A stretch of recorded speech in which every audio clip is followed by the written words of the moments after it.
ọmọ bàbá Súlè Suebebe Olúwafẹ́mi Adéwùnmí ti sọ ìdí pàtàkì tí wọ́n ṣe ní láti dúpẹ́ gidigidi lọ́wọ́ Àgbàlá Gabriel lórí ọ̀rọ̀ bàbá Súlè Suebebe tó dolóògbé ní ọ̀sẹ̀ tó kọjá ní ọsibítù kan nílùú Ìbàdàn ní ìpínlẹ̀ Ọ̀yọ́. Pásítọ̀ Gabriel Amúsàn tí wọ́n pè ní Àgbàlá Gabriel náà la kọ́kọ́ gbọ́ pé wọ́n post nípa ìròyìn ikú Suebebe tó ti wà láyìíká wọn fún àwọn oṣù díẹ̀ tá a sì gbọ́ pé wọ́n kọ́lé fún bàbá náà nígbà tí wọ́n wà láyé. Oríṣiríṣi làwọn èèyàn ti sọ ọ́ nígbà tí bàbá yìí ṣaláìsí, pẹ̀lú pé ìròyìn káàkiri pé àwọn ẹbí bàbá náà pé wọn ò fi bẹ́ẹ̀ wà pẹ̀lú bàbá náà, pé wọ́n kọ bàbá Suebebe sílẹ̀ sí Àgbàlá Gabriel. Ṣùgbọ́n ọ̀kan nínú àwọn ọmọ olóògbé ti wá jáde báyìí ó ti dúpẹ́, ó ti ṣàlàyé ìdí tó ṣe ń dúpẹ́ gidigidi lọ́wọ́ Àgbàlá Gabriel àti àwọn tó ràn wọ́n lọ́wọ́. Kódà ó ṣàlàyé bí ọ̀rọ̀ ìsìnkú, bí ayẹyẹ ìsìnkú bàbá Suebebe ṣe máa wáyé.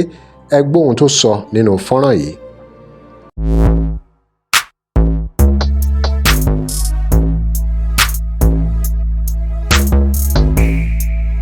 Welcome to CrossBlogX TV. Remember to like, share and follow us.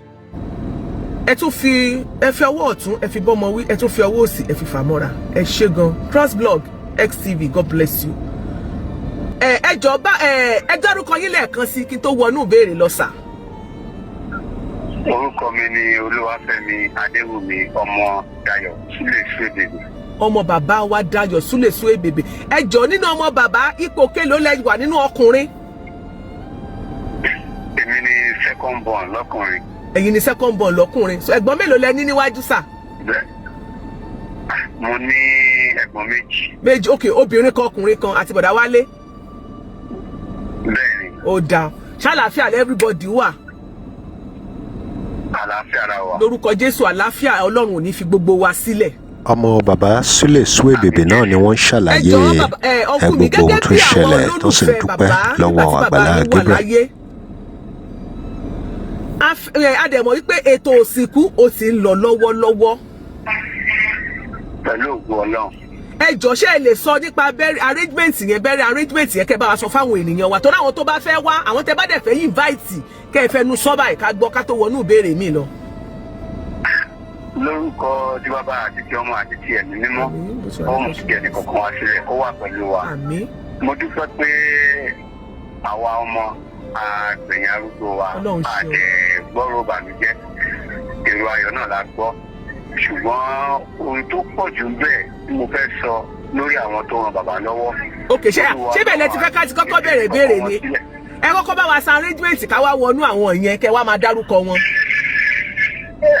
Prógámù bẹ̀rẹ̀ láti nǹkan bíi Friday by 12 o'clock. Lọ́sàn-án Friday. Ni program start. Níbo ló ti bẹ̀rẹ̀? Venue sir. Venue yẹn normal 10 o'clock ẹ mọ̀, at least pé gbogbo ojú àkójọ àwọn tá a pè àtàwọn olólùfẹ́ bàbá àtàwọn olùrànlọ́wọ́ gbogbo wọn náà máa wá, so by 12 o'clock àtàwọn òṣèré gbogbo wọn náà, àwọn àgbààgbà òṣèré tán ní bàbá àtàwọn tó tún jẹ́ ọmọ sí wọn, gbogbo wọn dé by 12 o'clock and the program start by 12 o'clock. Níbo lẹ ti máa ṣe yẹn? Ní Àgbàlá Gabriel. Ní ìjọ Àgbàlá Gabriel. Ìjọ Àgbàlá Gabriel nílùú Ìbàdàn. Bẹ́ẹ̀ ni mà, pẹ̀lú ògo Ọlọ́run. So nígbà tẹ́ bá ṣe yẹn kí wá ìgbà ni wọ́n máa wọnú ilẹ̀, ìgbà báwo ni wọ́n ṣe máa ṣe gbogbo ẹ̀, ṣe máa ṣàlàyé yẹn náà? Pẹ̀lú ògo Ọlọ́run kọ́lọ́ máa tẹ̀lé omi ìṣe wa. Àmín. A dúpẹ́ fún gbogbo àwọn olólùfẹ́ tí ń tan bàbá lọ́wọ́. A dẹ̀ tún dúpẹ́ fún Àgbàlá Gabriel fún ribiribi oore tí wọ́n ṣe. Ẹ ṣàfẹ́ dúpẹ́. Ṣé ní pàwọn ilé ìmoore? Ọlọ́run ló lò wọ́n. Ọlọ́run lò wọ́n. Gbogbo wa ni, because tí kò bá sí àwọn bàbá ò bá ti kú síkẹ̀, ọpẹ́lọpẹ́ wọn àti ọpẹ́lọpẹ́ Ọlọ́run tó ti àwọn jáde bí olùrànlọ́wọ́ fún bàbá. Tó mo dẹ̀ fi ẹ̀mí ìmoore wọn, àwọn oṣù abara móore jẹ, ẹni tó móore ni wọ́n àdẹ̀bọ̀dọ̀ fẹ́mi ìmoore wọn. Àgbàlá Gabriel wọ́n try, wọ́n ti ohun ribiribi tẹ́mi kò lérò, ṣùgbọ́n mo fi ọpẹ́ àtìyìn fún ọba tó dá ayé àti ọ̀run tó jẹ́ pé òun ni kábíyèsí òun lorúkọ tí aráyé gbọ́ tí gbogbo orúkọ wúlẹ̀. Kábíyèsí rẹ̀ orúkọ Jésù la dẹ̀ pé tí gbogbo orúkọ wúlẹ̀. so bàbá yẹn ó ṣe ń ṣe Ọlọ́run máa gba àdúrà ẹ̀. Àmín. oore tó dẹ̀ ṣe kò ní kábàámọ̀ pé òun ṣe oore. Àmín. kò ní fọmọ ṣe iṣẹ́ ìránṣẹ́ kò dẹ̀ ní fàyà ṣiṣẹ́ ìránṣẹ́. Àmín. Ọlọ́run máa gba owó ẹ̀ ṣiṣẹ́ ìyè ṣiṣẹ́ ìyanu ní agbára Ọlọ́run. Àmín. Àmín. Ẹ dúpẹ́ lọ́wọ́ bàbá wa Àgbàlá Gabriel nítorí pé gbogbo ń tó ṣe ẹ mọ̀ ọ́ lóore. Mo mọ̀ lóore o, mo mọ̀ lóore, mi ò gbọ́dọ̀ parọ́, mo mọ̀ lóore because ìgbà tí kíní ìṣẹ̀lẹ̀ mi ò sí níbẹ̀ tọ́bi lọ gbé bàbá láti Èkó lè mi wà, Èkó ni mo wà. Nígbà yẹn ààrẹ mi náà sápá àwọn ọba tí mo lágbára, ṣùgbọ́n àwọn ni Ọlọ́run lò. Kábíyèsí. Títí tí ọ̀wá fi wà báyìí, wọ́n bá ti kú tipẹ́, àwọn ni Ọlọ́run lò. Ọba ti kú tipẹ́. Àwa fẹ́ bàbá ṣùgbọ́n Ọlọ́run fẹ́ bàbá jù wá lọ. Bẹ́ẹ̀ni. Olúwa ṣeun, Olúwa ṣeun. Ẹni tó lẹ́mìí ló gbà á, àdẹ̀bí pẹ́pọ́ náà pé àwọn ọmọ la gbẹ̀yìn arúgbó wa. Olúwa ṣeun. Aláwọ̀ kan ń gbérú mọ̀ káàkiri, wọ́n sọ wípé Àgbàlá Gabriel pé òun ló pààyàn bàbá yín. Kò sí kí ló eléyìí kó mọ̀ máa ṣẹlẹ̀. Ẹ máa gbọ́ yìí, ẹ máa gbọ́ ọ̀hún. Ṣùgbọ́n kẹrí òdodo kò sí tó bá pẹ́ ó máa fara hàn. Tó ti yẹn kẹrí ilé ayé yìí láti bá táwọn kan ṣe dáná jì táwọn kan tó ṣe dáadáa. Kò sí ẹni tó bẹ́ẹ̀ tó máa lókìkí wọ́n á kọ́kọ́ sọ̀rọ̀ rádaràda. Wọ́n ti àwọn èèyàn náà ló tún máa sọ dáadáa nípa ẹ̀. Ẹ wò ó pé ṣé tó fẹnu wọn sọ̀tọ̀ kú sọ ẹ tó bá ìwọ̀fà lẹ́nu tó bá wọlé ẹnu kó fẹnu ẹ̀ sọ. Ẹ jẹ́ kí n sọ kankan fún yín tí ò yá àwọn èèyàn. Yes sir. Ẹni tẹ́ ẹ̀ ní kókó ṣubú táwọn èèyàn ti gbàgbé pé iwájú ẹni tí wọ́n lé yẹn wà. Kábíyèsí. tó ẹni tẹ́ ẹ̀ lé yẹn iwájú náà ló máa wà fún mi padà sẹ́yìn. Àmín. Ìbàjẹ́ ènìyàn ni kò dáṣẹ́ Olúwa tó ẹni tẹ́ ẹ̀ sọ̀rọ̀ yìí sí ibi gíga ló wà.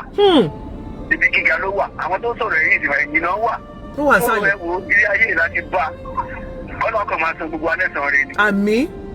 Ọ̀gbẹ́ni Fẹ́mi, ìjẹ́ lẹ́yìn tẹ́ ti dúpẹ́ lọ́wọ́ bàbá wa Àgbàlá Gabriel tán, mo tún fẹ́ kẹ́ ẹ dúpẹ́ lọ́wọ́ gbogbo àwọn tó lọ́hún lò, gbogbo àwọn ọmọ lílé lóko lẹ́yìn odi ní gbogbo àgbáyé tó gbárùkù ti bàbá, ẹ bá ń dúpẹ́ lọ́wọ́ wọn. Mi ò lè dúpẹ́ náà tán, Ọlọ́run ló bẹ lẹ́san tó sàwọn èèyàn lórí. Ọmọ bàbá Suebebe náà ni wọ́n ṣàlàyé gbogbo ohun tó ṣẹlẹ̀ tó sì ń dúpẹ́ lọ́wọ́ Àgbàlá Gabriel. Láti US, láti Canada, wọ́n ti ṣe bàbá lórí. Láti Nàìjíríà, láti UK, gbogbo ayé. Nǹkan rí ò ní tán lé wọn. Àmín. Gíga báyìí là ń gbọ́jọ́ gíga ní gbogbo wọn máa wà. Àmín. Mo dẹ̀ dúpẹ́ lọ́wọ́ àwọn àpapọ̀ ọ̀rẹ́ mi, gbogbo ọ̀rẹ́ tí mo ní láti ìgbà tí mo wà níbàdàn.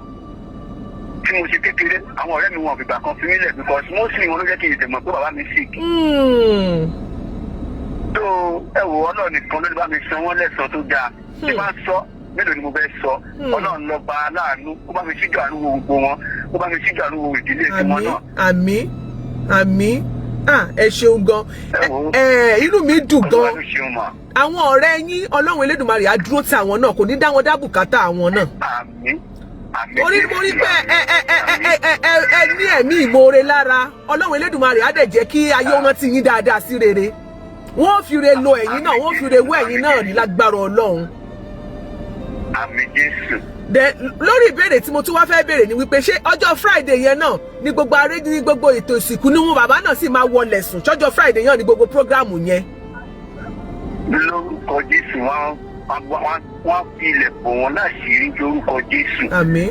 Ní ọjọ́ Friday yẹn ẹ wá rí ẹ mọ̀ báwo tájọ́ mọ kọ́lọ́ jẹ́ kí ọwọ́ wa kó tó etí gbogbo wa náà ṣe ń lù pọ̀ mẹ́sì àánú. tó tí ẹnikẹ́ni bá ní àánú láti ṣe àwọn ọmọ ẹ̀ẹ́dẹ́gbẹ́ irú èmi àtàwọn ẹ̀gbọ́n mi because wọ́n ní èèyàn kì í yóò bẹ̀rẹ̀ sọ pé kó máa ṣẹ́ra ẹ̀ sínú àánú Olúwa ni gbogbo wa ń wò because ó yẹ kí èmi náà mú kí n mọ pòṣẹ́ ọ̀dọ́ yẹ kí n wà ó láwọn kan tó yẹ kí n ṣe lọ́jọ́ òní ṣùgbọ́n tí kò sábàá tó jẹ́ pé àánú ni gbogbo wa ń wá. àmọ́ àti ẹ̀ ti gbá wọn sórí díẹ̀ àti gbọ́. Ẹ máa bá wa sọ̀rọ̀ lọ.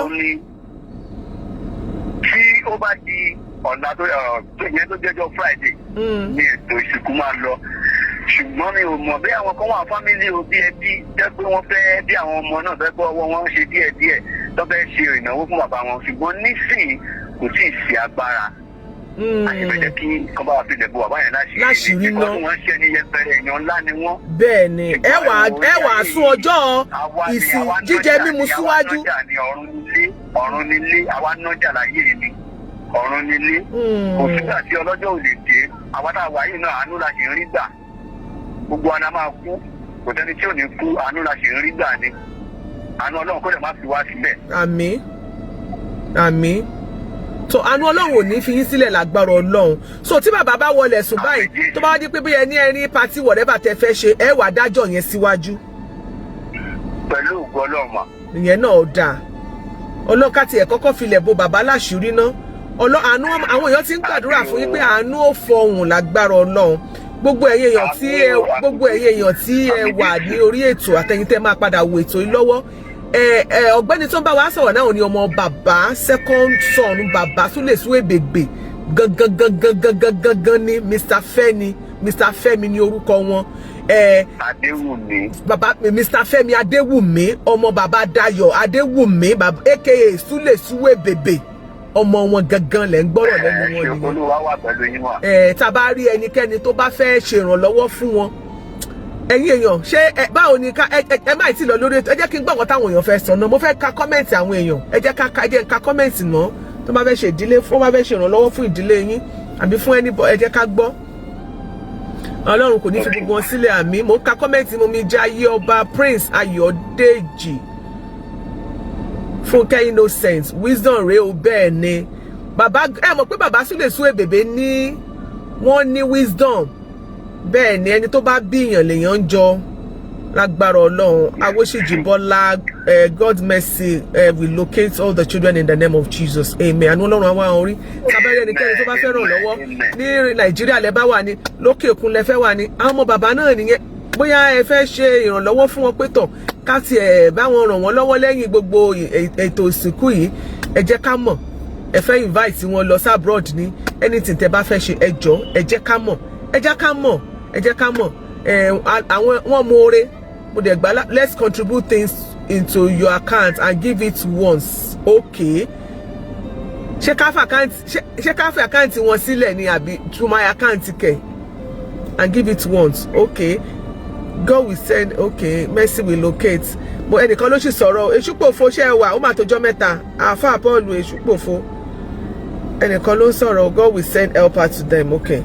So tó bá ṣe jẹ́ ṣá Mr. Fẹ́mi máa padà kàn sí yín since I have your number so people are let's raise something for them at once okay we should raise something for them at once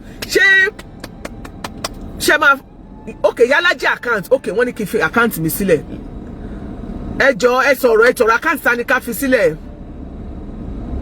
account details ẹ jẹ́ kí n fi account ọ̀nkú yìí sílẹ̀. Ọmọ bàbá Suebebe náà ni wọ́n ń ṣàlàyé gbogbo ohun tó ṣẹlẹ̀ tó sì ń dúpẹ́ lọ́wọ́ Agbala Gabriel. ẹni tó máa jẹ́ agbẹ̀rẹ̀ kínní fún wọn ṣé ẹjọ́ àkáǹtà ni Mr. Fẹ́mi àkáǹtà lẹ máa fún wa. ẹ wá hello. sá àwọn kan sọ Iyalaje àkáǹtì bí ẹ fẹ́ mọye tẹ́ ẹ dá ni your own account number mercy will locate Iyalaje account okay account mi Iyalaje account okay okay wọ́n ní kí n fa account mi sílẹ̀ ẹ jẹ́ kí n fa account okay Iyalaje account oya ẹ jẹ́ kí n fa account mi sílẹ̀ okay so tó bá ṣe jẹ́ ẹ máa mọ̀ mo máa print everything jáde fún yín use your own and give them okay wọ́n ní ká dáhùn yẹn jọ ká kó fún yín ká lè mọ̀ okay my account okay so Uncle Fẹ́mi mo bá jẹ́ kí n fa account mi sí ngbà náà kẹ́ ẹ tó kúrò lórí ètò yìí ẹ lo okay First Bank mi ẹ jẹ́ ẹ lo ti First Bank ṣé mo ṣe rántí account First Bank ṣá ẹ lo Stanbic ní mo rántí Stanbic 000 mo ti ń pin ẹ̀yin èèyàn wa o 9231 123 444 Fọláṣadé Fúnmiláyọ̀ Tanímọ̀lá ẹ tó bá fẹ́ Zelle ẹ lo studio line láti Zelle gbogbo owó tẹ bá sẹ́ndì ẹ lè post ẹ sẹ́ndì ẹ̀sán ẹ lè post kíní ẹ̀gán sáńdà comment section o ẹ sẹ́ndì dọ́kẹ̀tì sí mi ẹ sẹ́ndì rìsíìtì sí mi o. So Zay number ẹ lo studio line yìí láti ṣe Zay number, that is the account number. So 00092314444 Stanbic Fọláṣadé Fúnmiláyọ̀ Tanímọ̀lá. So ẹ̀yin tẹ́ bá ẹ jẹ́ n pin ẹ̀ final okay whatever tẹ́ bá ní ẹ jẹ́ ká wò kọ́ ta lè raise fún family wọn just on behalf of the courtroom ó kéré ó pọ̀ ẹ jẹ́ ká fún wọn kọ́ máa sọ pé wọn ò rí ọwọ́ wa. So Uncle Fẹ́mi lẹ́ẹ̀kan sí ẹ bá wa dúpẹ́ lọ́wọ́ Àgbàlá Gabriel àti gbogbo àwọn èèyàn tí Ọlọ́run ń lò. Ẹ tún dúpẹ́ lọ́wọ́ àwọn tó ní ká tún bí àwọn kan ló tún sọ sí pé ká tún pin ní account number ẹ tún dúpẹ́ lọ́wọ́ wọn náà. Mo dúpẹ́ lọ́wọ́ gbogbo ọmọ Nàìjíríà rere tí wọ́n ran bàbá mi lọ́wọ́ tó jẹ́ Dayọ̀ Adéwùmí sílẹ̀ Suebebe. Mo really appreciate ògo Olúwa kò ní fi anybody sílẹ̀. Àánú àpọ̀ nínú ilé everybody lórúkọ Jésù. Okay, àmín. Nǹkan rẹ̀ kò dẹ̀ ní tán lé wa o. Àmín, àmín, àmín lórúkọ Jésù. Ẹ ṣé gan. So lẹ́ẹ̀kan sí Uncle Fẹ́mi, thank you so much for your time.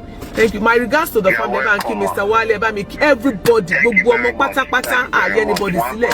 Ẹ bá wa kí wọn o. Ẹ̀yin bàbá dá lórúkọ Jésù. Ọlọ́run bá wa mú ọjọ́ rò lágbára Ọlọ́run. Ẹ̀yin náà gbogbo tẹ́ bá ṣe ń lọ. Ṣebí Èkó ni gbogbo yín wà lẹ́tí ń lọ sí Ìbàdàn àbí? Ọlọ́run bá mi pàlọ́ àlọ́ àtàbọ̀ yín mọ́ lágbára Ọlọ́run ẹ ò ní ṣìrìn. Kẹ̀dẹ̀ bá mi kí mọ́ sí yín náà dáadáa. Àbí ọmọ tòótọ́ Ọlọ́run á jẹ́ kí wọ́n jèrè ọmọ lágbára Ọlọ́run wọ́n á jèrè yín lágbára Ọlọ́run ẹ ó ṣe rere lójú ẹ̀mí wọn lágbára Ọlọ́run. Mo gbàládùra pé ayé tí ẹ ṣe ò jẹ́ ìrùdí à jẹ́ lórúkọ Jésù ẹ ò ní kánjú kú ẹ ò ní kúkú ọ̀wọ̀ọ̀wọ̀ tọmọtọmọ lágbára Ọlọ́run. Lẹ́yìn òkú bàbá yín ire á dé ògo á fọ̀hún nínú ayé gbogbo ẹ̀yàn ọmọ lórúkọ Jésù. Ògo dé ẹ̀mí pé wà ní jẹ́ sí yín lágbára Ọlọ́run dáadáa láàmà ẹnìkan ti bá wa sẹ́ndì 1000 ara ẹ̀ náà ni ẹni sẹ́ndì 1000 náà try Emmanuel Ọláọ̀fẹ́ God bless you. Ẹ ṣé gan ni ẹ ṣé mo dúpẹ́ gan Uncle Fẹ́mi God thank you so much for your time. Amen. Gbogbo bí tí wọ́n ti yọ owó náà ọ̀nà òní tí mọ́ wọn. Àmín àmín. Àbùdí nítolókun àbùdí nítolọ́sà Ọlọ́run máa bùkún wọn. Àmín Jésù. Ire owó ire nílà oòrùn ní àti àríwá á wá wọn rí. Àmín àmín. Àánú àfọ̀ lé gbogbo wọn lórúkọ Jésù. Àmín àmín àmín Jésù. Ẹ ṣé gan ni so tó bá ṣe jẹ́ èmi náà máa kàn sí yín so nínú àkáǹtì yẹn èmi náà drop 50,000 naira síbẹ̀. Ẹ ṣé gan ma ẹ ṣé ma iṣẹ́ yẹn á gbèrò mà lórúkọ Àmín Jésù. Ibi gíga ni la máa fa yín lágbára Ọlọ́run. Àmín àmín. Ẹni orógun àkóbá àdàbà o ẹni orógun àkóbá àdàbà. Àmín. Ẹ ṣé gan. Ṣe lórúkọ Jésù. Àmín àmín ẹ ṣé gan. All right. God bless you. All right. So tó bá ṣe jẹ́ I'll get back to you. Yes sir. Lára àwọn àkíyèsí tó yẹ kéèyàn ṣe náà ni bí ọmọ bàbá yìí ṣe ń dúpẹ́ tó sì farahàn pé wọn ì ṣaláìmoore oríṣiríṣi làwọn èèyàn ti tú ni wọ́n ti sọ nígbà tí bàbá Suebebe yìí ṣaláìsí ṣùgbọ́n ọmọ wọn tó sọ̀rọ̀ nínú fọ́nrán tẹ́ wò tán yìí ó ti yànnàná gbogbo ẹ̀ ó ti sọ gbogbo bọ́rọ̀ ṣe jẹ́ kódà Iyalaje tó jẹ́ olóòtú nínú fọ́nrán tẹ́ wò yìí ó gbé sàǹdákátà fún iléeṣẹ́ crossblog xtv fún iṣẹ́ ribiribi tán ṣe àdúrà wa ni pé Ọlọ́run á tẹ́ olóògbé náà sí afẹ́fẹ́ rere ẹ drop comment yín remember to like share and follow us thanks for watching.